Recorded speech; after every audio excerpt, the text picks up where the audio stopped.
Hello everyone, I hope সবাই ভালো আছো। আমিও আলহামদুলিল্লাহ অনেক ভালো আছি। দেখতেই পারতেছো আজকের ব্লগটা শুরু করতেছি এখান থেকে, বিকজ অফ আপনাদের ট্যুরটা হচ্ছে একদিনের জন্য। আমরা ঢাকা থেকে ডিরেক্ট চট্টগ্রাম চলে এসেছি। এটা হলো চট্টগ্রামের এক নদীর কিনারায়। রাত্র অলমোস্ট 3টা বাজে, আমরা এখন নেমেছি। তো আমরা চিন্তা করলাম যে আমরা এখন নদীর কিনারে হাঁটবো। দেখছো আমরা এখন নদীর কিনারে হাঁটতেছি এবং গান শুনছি, সাথে গাইছিও। তোমায় মনে পড়ে সঙ্গী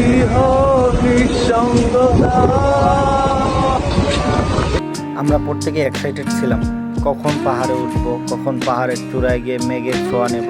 এবং অপেক্ষা করতে করতে আমরা এটা সকালের অপেক্ষায় ছিলাম।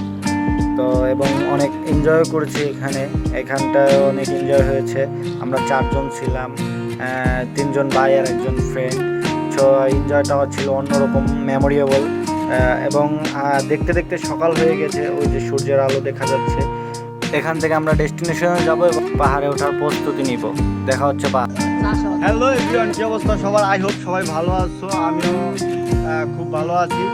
আজকে আমরা আসছি চট্টগ্রাম, এবং চট্টগ্রামে এমন একটা প্লেসে আছি যেই প্লেসটা আসলে সবাই চিনো এবং এটা খুব বিউটিফুল একটা প্লেস। আই হোপ আমি নাম বলার আগে হয়তো সবাই গেস করে ফেলছো। এটা হলো সেই চট্টগ্রামের সীতাকুণ্ড পাহাড়, যেটা আজকে আমরা ভিজিট করবো। এবং এখানে আমাদের সাথে আমার কাজিনরা আছে 4 জন। হ্যাঁ, ক্যামেরার পিছে আমার এক কাজিন মামাতো ভাই আছে। আর আজকের ট্যুরটা বেশি এক্সাইটিং হচ্ছে যাচ্ছে, বিকজ অফ আজকে আমরা যে সীতাকুণ্ড পাহাড় উঠবো, এটা মেবি 800 ফিট। হ্যাঁ, এটা মেবি 800 ফিট উপরে। তো ভয়ও লাগতেছে এবং খুব এক্সাইটেডও আছি। তো আজকে ব্লগটা আপনাদের সাথে পুরো সীতাকুণ্ড পাহাড়টা আমরা শেয়ার করব এবং আপনারা আমাদের সাথে থাকবেন, দেখবেন বিউটিফুল প্লেস। খানিকপর চলে এসেছি। সো আপনাদের সাথে দেখা হবে, ভিডিওতে কথা হবে। চলেন, লেটস গো।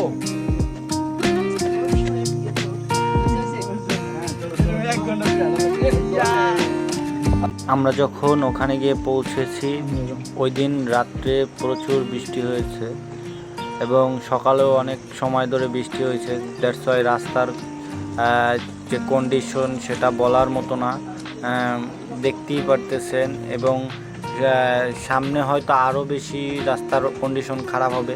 এখানে তো সিঁড়ি দেওয়া, দেখতেই পারতেছেন যে পানি পড়তেছে পাহাড় থেকে রাস্তা দিয়ে। তো এইভাবেই মেটো পথ ধরে আমরা হাঁটতেছি এবং আমাদের গন্তব্য সেই সীতাকুণ্ড পাহাড়ের চূড়ায়।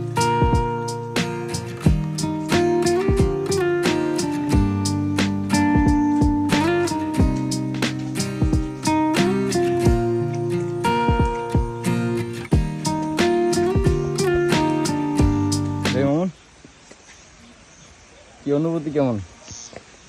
অনুভূতি ভেরি গুড, কিন্তু শরীরের অবস্থা ভেরি ব্যাড।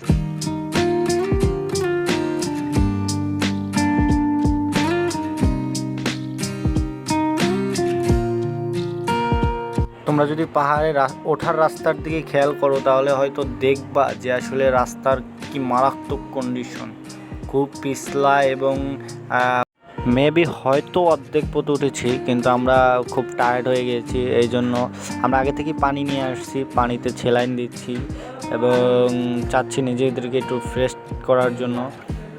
তো এই জন্য এখানে রেস্ট নিতেছি। আর আশেপাশের ভিউগুলো যা লাগছে না ভাই, কি বলবো ভাই, এখানে না আসলে হয়তো বুঝবেন না। দেখতে দেখতে অলমোস্ট আমরা প্রথম পাহাড়ে খুব কাছাকাছি চলে আসছি এবং খুব টায়ার্ডও হয়ে গেছি, বাট খুব এক্সাইটেডও ছিলাম, বিকজ অফ পাহাড় ফার্স্ট টাইম ভ্রমণ করতেছি। আমার কাছে মনে হইতেছে life is nothing without tour. ভ্রমণ ছাড়া আসলে জীবনের মানেটা খোঁজা খুব কষ্টকর হয়ে যায়। যদিও এখানে একটু ভালো লাগতেছে, বিকজ অফ বাতাস আছে এখানে অনেক। আর ওই যে আমাদের কাজিনদের অবস্থা দেখেন, বড় ভাই ফিল। আর কি কম রে ভাই, কি কমো আর আমার বাসা আছে রে। সরকার চেঞ্জ মানে রোড গার্ডও চেঞ্জ হয়ে গেছে। আগে যেরে দৌড়াই যেতাম এই পাহাড়ে, এমন বিশ্বাস যদি দেখাইতে পারতাম তাহলে কইতে পারতাম। পাহাড়ে আমি সেরে 2টা ইঞ্জিন লাগাইছি, তারপরও কাম হয় না। প্রতিটা পরবর্তী ইঞ্জিন লো হয়ে যায়।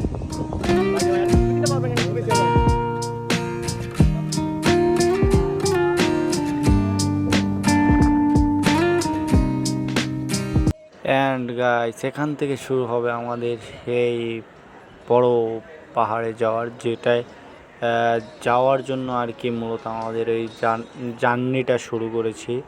সো